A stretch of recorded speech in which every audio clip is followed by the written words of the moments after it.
अन्याय सहना।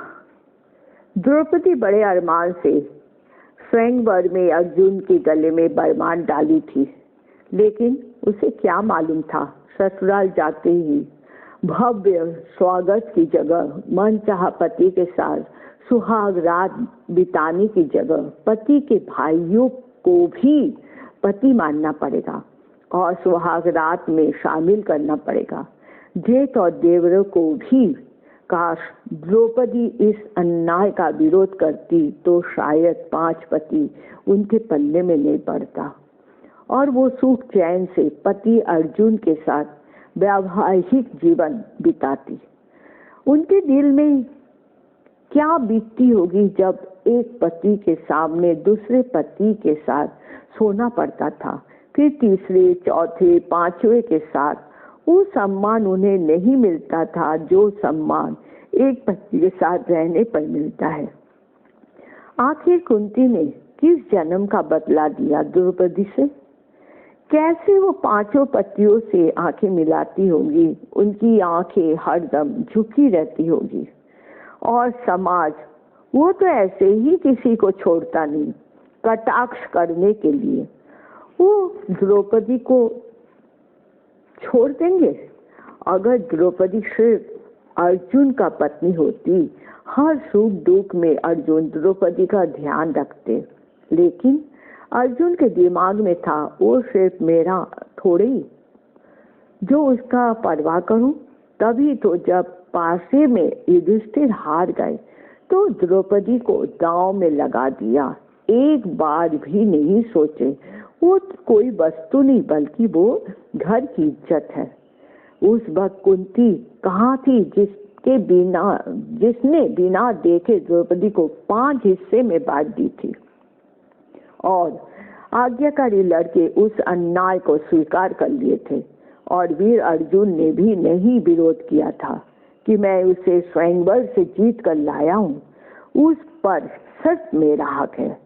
अगर अर्जुन विरोध करते माँ के आगे तो शायद युधिष्ठिर को हिम्मत नहीं पड़ता द्रौपदी को दांव में लगाने का।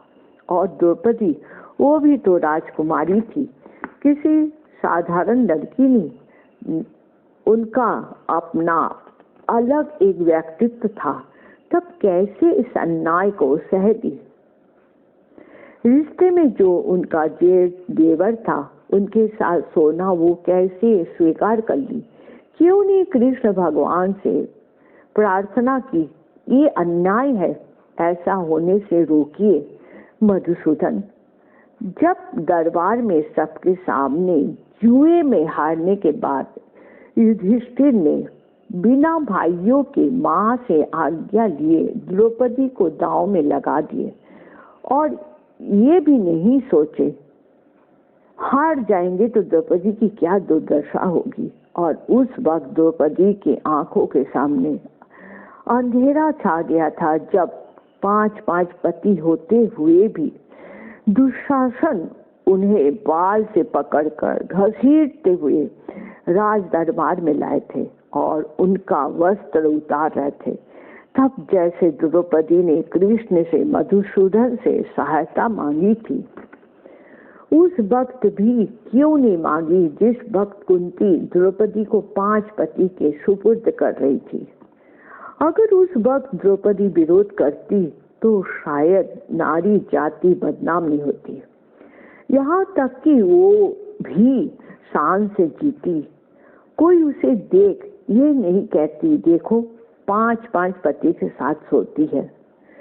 पहले जमाने के आज्ञाकारी लड़के जिसकी अपनी कोई व्यक्तित्व नहीं होता था, सिर्फ वो आज्ञा का पालन करने जानते थे, उसका कितना नुकसान हो सकता है ये ध्यान में रखते हुए अगर वे फैसला करते तो शायद आज का समाज जो बना है ऐसा नहीं बनता।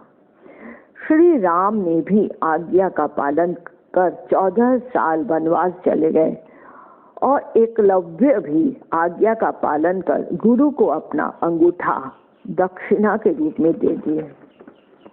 और द्रौपदी तो एक सती नारी थी, कैसे 5 पतियों के साथ रहना स्वीकार की। उन्हें सोचना चाहिए था, कल जमाने की उंगलियां मेरे ऊपर उठेगी। रिश्तेदार, नातेदार, सगे संबंधी सम्मान से के दृष्टि से नहीं देखेगा। इतिहास में उनका नाम बदनाम होकर रह जाएगा। बच्चों के आगे सर उठाकर चलना मुश्किल हो जाएगा। इतिहास के पन्नों पर ये सब घटनाएं देखी शायद आधुनिक समय के लोगों की अपनी सोच, अपनी व्यक्तित्व बना है। कोई कहे कुएं में कूद जाओ तो लोग 100 बार सोचने के बाद भी कुएं में नहीं कूदता। पहले वो अपना भलाई और परिणाम के बारे में सोचता है, फिर किसी की बात की फैसला करता है। आज के बच्चे माँ के अन्याय को सहन नहीं करते, गुरु के अन्याय को नहीं सहता। पहले के समाज से आज का समाज अधिक अच्छा है, क्योंकि उसके पास अपनी सोच है, तर्क करने की शक्ति है, दूरदर्शिता है कि इस कार्य को अगर हम करेंगे तो इसका क्या परिणाम हो सकता है।